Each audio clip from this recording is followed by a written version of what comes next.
فاسألوا أهل الذكر إن كنتم لا تعلمون۔ آج کے پروگرام کا اگلا سوال کلثوم ظاہر پیر سے اپنا سوال کرتی ہیں اور کہتی ہیں کہ میں ایک ہاؤس وائف ہوں،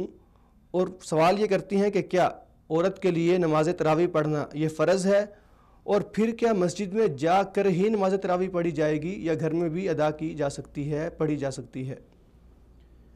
لیکن نماز تراویح سنت موقدہ ہے۔ سنت موقدہ کا مطلب یہ ہے کہ اس کا کافی ثواب ذکر ہوا ہے احادیث نبویہ صلی اللہ علیہ وسلم میں، اور دوسرے نمبر پہ کہ جو یہ کام کرتا ہے رمضان میں خاص طور پہ یا ویسے بھی رمضان میں، اس کا ایک علیحدہ ثواب ہے کہ من قام رمضان ایمانا واحتسابا غفر له ما تقدم من ذنبه۔ تو تراویح خاص طور پہ رمضان میں پڑھی جاتی ہے، تو اس وجہ سے آپ صلی اللہ علیہ وسلم نے یہ ارشاد فرمایا کہ جس نے رمضان میں قیام کیا یعنی تراویح پڑھی تو اس کے پچھلے گناہ معاف کر دیے جاتے ہیں۔ تو تراویح ایک سنت موقدہ ہے، ایک بہتر عمل ہے، لیکن عورتوں کے لیے جتنی بھی نمازیں ہیں وہ فرض نماز ہو نفل نماز ہو، فرض نماز کے بارے میں بھی یہ تاکید آئی ہے کہ عورتوں کی افضل نماز ان کے گھر میں ہے۔ نبی کریم صلی اللہ علیہ وسلم نے ارشاد فرمایا، سنن ابو داؤد 570 نمبر روایت ہے، عبداللہ بن مسعود رضی اللہ عنہ فرماتے ہیں نبی کریم صلی اللہ علیہ وسلم نے فرمایا صلاۃ المرأۃ فی بیتها افضل من صلاتها فی حجرتها وصلاتها فی مخدعها افضل من صلاتها فی بیتها، کہ عورت اپنے گھر میں نماز پڑھے یہ اس کے حجرے میں نماز پڑھنے سے افضل ہے، اور وہ اندر والے کمرے میں نماز پڑھے یعنی گھر کے درمیان والے کمرے میں یا اس سے بھی جو اندر کا کمرہ ہے، یہ اس کے گھر میں یعنی جو باہر کا بڑا کمرہ ہے اس سے نماز پڑھنا زیادہ افضل ہے۔ یعنی آپ صلی اللہ علیہ وسلم نے عورت کو زیادہ چھپ کر نماز پڑھنے کی تاکید فرمائی ہے کہ عورت اگر گھر کے باہر والے حصے میں نماز پڑھتی ہے ٹھیک ہے، جائز ہے، لیکن اگر کمرے میں نماز پڑھتی ہے وہ اس سے افضل ہے۔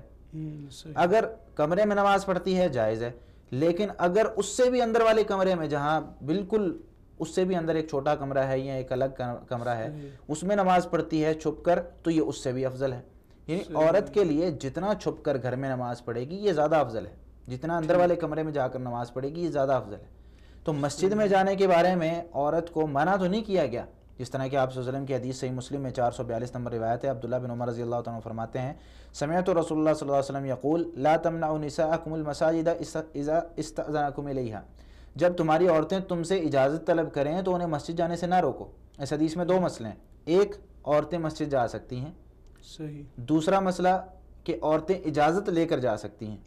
اجازت لے کر جانی چاہیے خاوند کی، بغیر اجازت کے نہیں جانا چاہیے۔ تیسرا مسئلہ اس میں یہ ہے کہ خاوند کو بھی یہ کہا کہ اس کو اگر مسجد جانے کی اجازت مانگے تو دے دیا کرو، لا تمنعوا نساءکم مساجدکم، تم اپنی عورتوں کو اپنی مسجدوں میں جانے سے نہ روکو۔ تو عورتیں اجازت طلب کر کے جائیں تو مسجد جانا چاہیں جا سکتی ہیں، لیکن اس کے لیے شروط ہیں کہ مکمل طور پر پردہ ہو، خوشبو نہ لگائی ہو، اسی طرح خاوند کی اجازت ہو، اور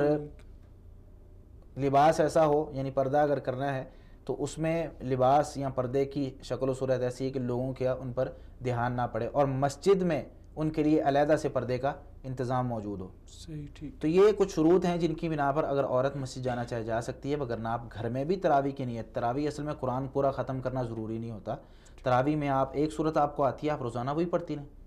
صحیح، گھر میں یعنی پڑھتے رہیں، گھر میں پڑھتی رہیں، دو دو رکعتیں آپ کر کے پڑھیں، جب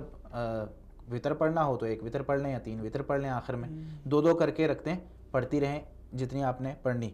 اس میں ایک اور بات یاد رکھیں کہ نماز تراویح میں جس طرح میں نے کہا قرآن ختم کرنا ضروری نہیں، ایک چھوٹی صورت بھی آپ روزانہ اس کو پڑھ سکتی ہیں۔ مثال کے طور پر آپ کو قل یا ایھا الکافرون، سورہ کافرون آتی ہے، آپ پہلی رکعت میں سورہ کافرون پڑھتی ہیں، دوسری رکعت میں سورہ اخلاص پڑھتی ہیں، ٹھیک ہے، سلام پھیر دیا، دو رکعتیں پڑھ کے اگلی جو دو رکعتیں پڑھنی ہیں اس میں بھی یہ صورتیں پڑھ سکتی ہیں، اس سے اگلی جو دو رکعتیں پڑھنی ہیں اس میں بھی یہ صورتیں پڑھ سکتی ہیں۔ ضروری نہیں کہ لمبا ایک قیام ہو یا جتنی صورتیں آپ کو آتی ہیں وہ ساری پڑھیں، چھوٹی چھوٹی رکعتیں بھی آپ پڑھ سکتی ہیں، لیکن افضل یہ ہے کہ نماز میں بڑی رکعتیں وہ زیادہ افضل ہیں۔ اللہ تعالیٰ عالم بالصواب۔ فاسألوا أهل الذكر إن كنتم لا تعلمون۔